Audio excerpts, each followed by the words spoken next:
Δεν φεύγουμε, συνδεόμαστε τώρα απευθείας. Θεωρώ ότι είναι μια εξαιρετική επίσης τιμή, όπως οι δύο παριστάμενοι, αυτή του κυρίου Τάκη Φωτόπουλου. Κύριε Φωτόπουλε, καλησπέρα σας από το Ηράκλειο. Καλησπέρα, και εγώ χαίρομαι που μου δίνετε την ευκαιρία να επικοινωνήσω με εσάς και στους θεατές σας. Θέλω να ρωτήσω πολύ σύντομα, γιατί σύντομη είναι και η επικοινωνία αυτή, με την δέσμευσή σας ότι όταν θα βρεθείτε στην Ελλάδα θα τα πούμε από το στούντιο των αντιθέσεων. Την έχουμε τη δέσμευση? Βέβαια. Ωραία. Θέλω να σας ρωτήσω τώρα που έχουμε την εμπειρία 2,5 ετών, 2 μνημόνια, μια κατάσταση στην Ευρώπη αλαφροσύνης, όπου η Ευρωπαϊκή Κεντρική Τράπεζα δανείζει εν ρηπείο οφθαλμού μισό 3 μόλις προχθές για 800 τράπεζες με 1% επιτόκιο, αλλά όχι μόνο δεν δανείζει χώρες και κράτη, αλλά τις βάζει να υπογράφουν επονίδιστες συνθήκες. Ποια είναι η δική σας αίσθηση, τι είναι αυτό που βιώνουμε τελικά? Ναι, εγώ θα πήγαινα τελείως διαφορετικά τη συζήτηση. Δηλαδή δεν νομίζω ότι το πρόβλημα είναι το χρέος και πάρα πολύ εκνευρίζομαι, θα έλεγα, όταν ακούω όλη αυτή τη χρεολογία, θα την έλεγα, ότι για όλα αυτά το χρέος και επομένως τι πρέπει να κάνουμε γι' αυτό και τα λοιπά. Δηλαδή το χρέος είναι απλώς μια συνέπεια. Είναι ένα σύμπτωμα, θα το έλεγα. Είναι σαν να λέμε δηλαδή ότι το παιδί έχει πυρετό, να του βάλουμε κομπρέσο στο κεφάλι. Όλο αυτόν τον καιρό, όλη αυτή η κουβέντα αυτό ήταν. Τι κάνουμε με ένα σύμπτωμα? Το θέμα είναι ποιο είναι το αίτιο του χρέους.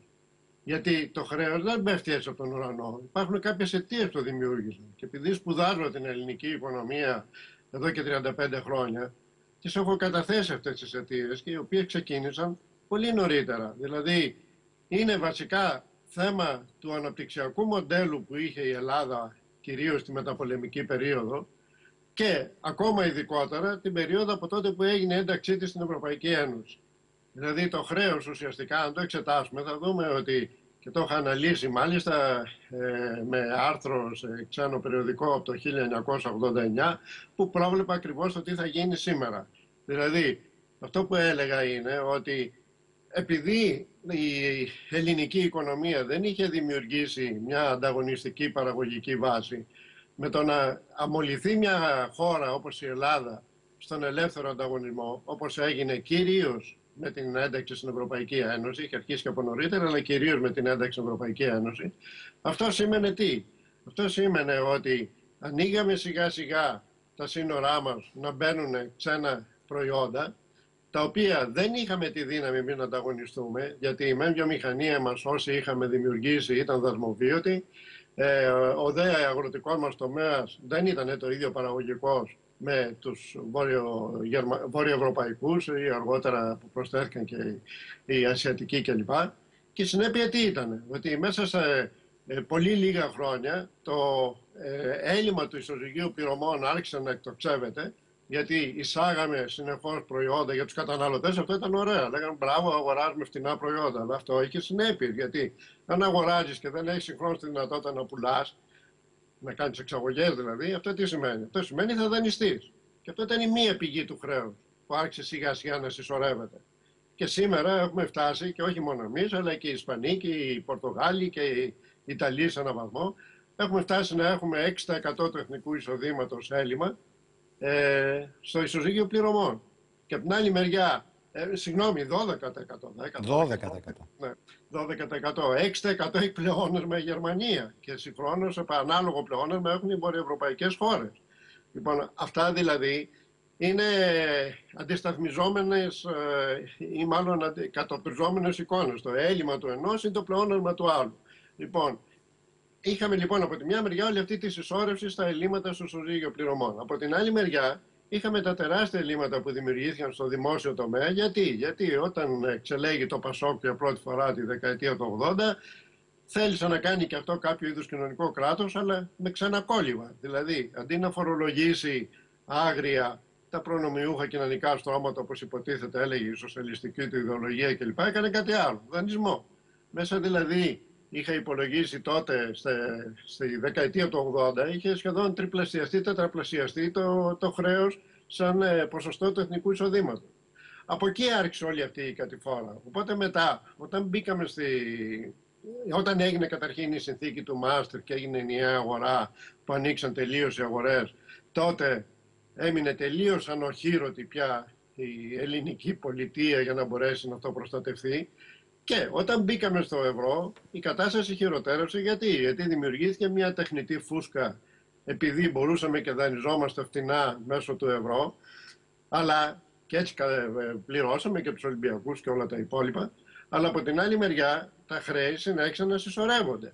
Και όσο καιρό μεν ο δανεισμός ήταν εύκολος, γιατί υπήρχε αυθονία χρήματος, υπήρχε μεγάλη ρευστότητα στην παγκόσμια αγορά, μέχρι δηλαδή το 2007-2008 που άρχισε η παγκόσμια κρίση, όλα πήγαιναν ωραία και ήμασταν ισχυρά οικονομία, λέγαν όλοι, και μπράβο μας και φτάσαμε στους 25 πρώτους κατά κεφαλή εισόδημα στη γη και δεν συμμαζεύεται. Όλα αυτά όμως ήταν φούσκες. Γιατί μόλις εξέσπασε η διεθνής χρηματοπιστωτική κρίση και άρχισε να γίνεται στενότητα χρήματος σε όλες τις διεθνείς αγορές, τότε, δεδομένου ότι για να δανειστείς όταν έχεις ξένο νόμισμα, γιατί εμείς είχαμε ένα ξένο νόμισμα, δεν είχαμε ένα νόμισμα που το ελέγχαμε, είχαμε το ευρώ. Λοιπόν, για να δανειστεί η ελληνική πολιτεία έπρεπε να κάνει τι? Δεν μπορούσε να κάνει ό,τι κάνει κάθε κράτος, όπως κάνει η Αγγλία που δεν είναι στο ευρώ. Απλώς εκδίδει ομόλογα, τα παρουσιάζει στην Τράπεζα της Αγγλίας και έχει μετά ό,τι δάνειο θέλει, αυξάνοντας δηλαδή ουσιαστικά την κυκλοφορία του χρήματος. Η Ελλάδα όμως, και όπως κάθε άλλη χώρα του ευρώ, δεν μπορεί να το κάνει αυτό. Τι πρέπει να κάνει? Πρέπει να πάει στις αγορές. Πήγαινε δηλαδή η Ελλάδα και συναγωνιζόταν στις αγορές με τη Γερμανία, με τεράστιες επιχειρήσεις, πολυεθνικές κλπ.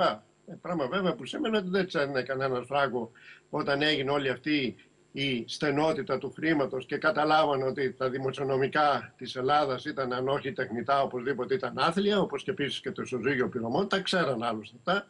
Απλώς τόσο καιρό κάναν τα στραβά μάτια. Όταν όμως ξέσπασε η κρίση και άρχισε να γίνεται δύσκολο το χρήμα, άρχισε δηλαδή να γίνεται πολύ δύσκολο η Ελλάδα να δανείζεται, τότε έσκασε η φούσκα και τότε ξέσπασε και η ελληνική κρίση. Θέλω να πω δηλαδή ότι όλα αυτά, το χρέος και το τι έγινε μετά και το πώς το διαχειριστήκαμε και αν έπρεπε το 9 να κάναμε το τάδε πράγμα που δεν το κάναμε και τώρα πρέπει να το κάνουμε κλπ.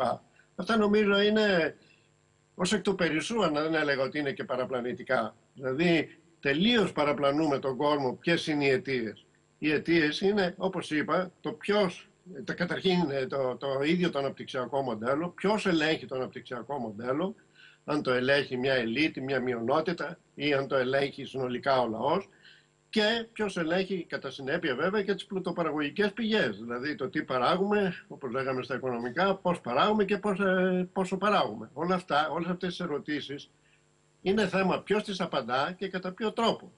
Λοιπόν, οπότε δεδομένου ότι αυτή τη στιγμή έχουμε φτάσει στο όριο αιχμής πια, δηλαδή νομίζω ότι φτάσαμε στα όρια που μιλάμε για εξανδραποδισμό πια του ελληνικού λαού, ή θα πάρουμε ριζικές λύσεις, ή θα κάτσουμε δηλαδή και θα αποφασίσουμε ριζικά μέτρα, αυτό θα αποφασίσει βέβαια ο λαός. Ή αν δεν κάνουμε ριζικές λύσεις και κάνουμε αυτό που μέχρι οι Financial Times το χαρακτηρίζουν τσιρότο, αυτά δηλαδή τα μέτρα όλα που πήραμε τώρα, η ανάσα που λένε κλπ. Οι μεγαλύτεροι οικονομολόγοι, άμα διαβάσετε στο Financial Times, λένε ότι είναι ένα τσιρότο, το οποίο το πολύ να κρατήσει μερικούς μήνες, μερικά χρόνια άντε, και πάλι θα έχουμε καινούρια, ή θα πρέπει να κάνουμε πάλι καινούριο κούρεμα, ή θα γίνει και τυπική χρεοκοπία και θα μας υποχρεώσουν και να βγούμε από την κοινή αγορά κλπ. Αυτά όλα δηλαδή συζητιόνται, μάλλον θα έλεγα δεν το συζητούν καν, ότι δεν θα γίνει έτσι. Καλά, μόνο στην Ελλάδα, κύριε Φωτόπουλε, δεν συζητιόνται. Σε όλη την Ευρώπη, σε όλο τον κόσμο συζητούνται. Επειδή ο χρόνος πιέζει ασφικτικά, θέλω να σας ρωτήσω. Είστε ο μεγάλος θεωρητικός περιεκτικής δημοκρατίας. Έχετε περιγράψει, και πάω στο βάθος τώρα, ότι τα αίτια είναι ότι πια έχουμε μπροστά μας υπερεθνικές ελίτ και το βλέπουμε στο πώς συμπεριφέρονται σε περίοδο, ας το πούμε, κοινοβουλευτικής δημοκρατίας σε χώρες όπως η Ελλάδα αλλά και η Ιταλία. Πιστεύετε ότι ήρθε η ώρα επιτέλους, έστω και με αυτόν τον κρισιακό τρόπο, να ανοίξει ουσιαστική συζήτηση? Βέβαια, αν δεν ανοίξει τώρα, εγώ νομίζω ότι το μέλλον προδιαγράφεται μαύρο για την Ελλάδα. Δηλαδή, και όχι μόνο για την Ελλάδα, αλλά κυρίως για την Ελλάδα, επειδή είναι σε χειρότερη κατάσταση. Δηλαδή, βλέπω μια πλήρη λατινοαμερικανοποίηση της χώρας. Θα γίνουμε ένα είδος Φλόριδας της Ευρωπαϊκής Ένωσης για να έρχονται εδώ τα προνομιούχα στρώματα να παραθερίζουν, με μεγάλη φτώχεια, με ανισότητα. Αν έχετε πάει σε οποιαδήποτε λατινοαμερικάνικη χώρα, θα δείτε πως υπάρχουν γκέτο, τα γκέτο των προνομιούχων και τα γκέτο όλου του υπόλοιπου κόσμου. Αυτό θα γίνει στην Ελλάδα, αν δεν πάρουμε αυτή τη στιγμή ριζικές αποφάσεις. Και οι ριζικές αποφάσεις νομίζω μπορούν να γίνουν κάλλιστα, ακόμα και με τις προσεχείς συνεχείς εκλογές, αν δηλαδή δημιουργεί το ένα μέτωπο κοινωνικής και εθνικής απελευθέρωσης, το οποίο να είχε ορισμένους στόχους, όπως οι στόχοι ότι πρέπει να βγούμε από την Ευρωπαϊκή Ένωση και απλώς από την Ευρωζώνη, να γίνει η ακύρωση των δανειακών συνθηκών κλπ. Αυτά δηλαδή να ήταν στόχοι ενός μετώπου, να κατέβαινε σε εκλογές που εγώ νομίζω θα έπαιρνε την πλειοψηφία και να αρχίσει να τα εφαρμόζει με ποιο στόχο? Με απότερο στόχο να δημιουργήσει μια αυτοδύναμη οικονομία, όχι αυτάρκη, αυτοδύναμη. Δηλαδή να παράγουμε ό,τι μπορούμε να παράγουμε, που να μπορούμε συγχρόνως να καλύπτουμε τις καταναλωτικές μας ανάγκες, αγροτικά προϊόντα, τα περισσότερα μπορούμε να τα παράγουμε. Είχαμε και αυτάρκεια κάποτε και τώρα δεν εισάγουμε και τα τελευταία ντομάτα. Λοιπόν, τα αγροτικά προϊόντα μπορούμε να τα παράγουμε. Αρκετά βιομηχανικά προϊόντα μπορούμε να τα παράγουμε, αρκεί να είχαμε ελέγχους στις αγορές, ελέγχους δηλαδή και του κεφαλαίου, της εισόδου και εξόδου κεφαλαίου και των εμπορευμάτων, ώστε να μπορούσαμε να προστατεύσουμε την τόπια παραγωγή και με αυτόν τον τρόπο δημιουργούσαμε μια αυτοδύναμη οικονομία η οποία θα κάλυπτε τις ανάγκες. Βέβαια δεν μπορούμε να παράγουμε τα πάντα, δεν μπορούμε να παράγουμε την τελευταία τεχνολογική καινοτομία που έχει εισαχθεί στην Ευρώπη, αλλά μπορούμε να εισάγουμε σίγουρα με τους εξαγωγικούς πόρους που έχουμε. Με αντιστάθμισμα. Καλά το λέτε. Κύριε Φωτόπουλε, εν κατακλείδη, και θα πούμε πολύ περισσότερο όταν βρεθείτε στην Κρήτη, ήθελα να σας ρωτήσω, είναι στα χείλη, αν θέλετε, όλων των σκεπτόμενων ανθρώπων. Κατά τη γνώμη σας, πού βαδίζει αυτός ο κόσμος? Γενικά. Ναι, γενικά. Με αυτά που βλέπουμε πια να εξελίσσονται.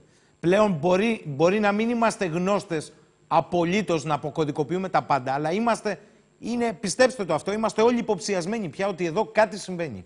Ναι, νομίζω ότι η τάση, και αυτό δεν το λέω μόνο εγώ, είναι προς μια παγκοσμιοποιημένη οικονομία, γιατί αυτή τη στιγμή απλώς έχουμε μια διεθνοποιημένη οικονομία, αλλά προχωράει νομίζω η τάση γενικότερα προς μια παγκοσμιοποιημένη οικονομία, η οποία θα ελέγχεται ουσιαστικά αυτό που λέγαμε η υπερεθνική ελίτ, θα τυποποιηθεί κιόλας και ήδη έχουν αρχίσει να μπαίνουν οι βάσεις για μια θεσμοποίησή της, που είναι πιθανό να καταλήξει και σε ένα νόμισμα να υπάρχει, ένα παγκόσμιο νόμισμα, που σημαίνει βέβαια ότι όλη αυτή η ανισότητα που βλέπουμε σήμερα μεταξύ λαών μέσα στο εσωτερικό της κάθε χώρας κλπ. Θα παγιωθεί και θα γίνει πια μια μόνιμη κατάσταση. Δηλαδή για εκεί βλέπω ότι πάει, αν με ρωτάτε γενικά που πάει η κατάσταση. Και για την Ελλάδα? Για την Ελλάδα, η Ελλάδα θα είναι, αν συνεχίσει και, γιατί όπως είπα πριν, δεν είναι μόνο πρόβλημα Ελλάδος αυτή η έξοδος από τη διεθνοποιημένη οικονομία της αγοράς, είναι για κάθε οικονομία, για κάθε χώρα η οποία θέλει να αυτοκυβερνάται, να το πούμε έτσι. Ο μόνος τρόπος για να εξέλθει μια χώρα σήμερα από αυτή την διεθνοποιημένη ή παγκοσμιοποιημένη οικονομία είναι να δημιουργήσει τις βάσεις της οικονομικής αυτοδυναμίας και μετά να έχουμε ένα νέο διεθνισμό, δεν μιλάω για απομονωτισμό, να έχουμε ένα νέο πραγματικό διεθνισμό που θα στηρίζεται σε αυτοδύναμες χώρες, οι οποίες θα μπορούν να εισάγουν τότε αυτά που λέγαμε, τις αρχές της αλληλεγγύης κλπ. Ιδάλλως, αν περιμένουμε να γίνει κάτι τέτοιο μέσα στη διεθνοποιημένη οικονομία της αγοράς ή μέσα στην Ευρωπαϊκή Ένωση, είναι ανέκδοτο. Κύριε Φωτόπουλε, θέλω να σας ευχαριστήσω θερμά. Νομίζω ότι θα πρέπει να ανανεώσουμε το ραντεβού και να μιλήσουμε για την περιεκτική δημοκρατία, που τόσο πιστεύετε ότι είναι η απάντηση σε ένα μοντέλο που κατά τη γνώμη σας έχει κλείσει ήδη προπολού τον κύκλο του. Να τον ανανεώσουμε το ραντεβού τον Ιούνιο, κάπου δηλαδή στις αρχές του καλοκαιριού, εδώ στην Κρήτη πια. Ωραία. Καλό βράδυ.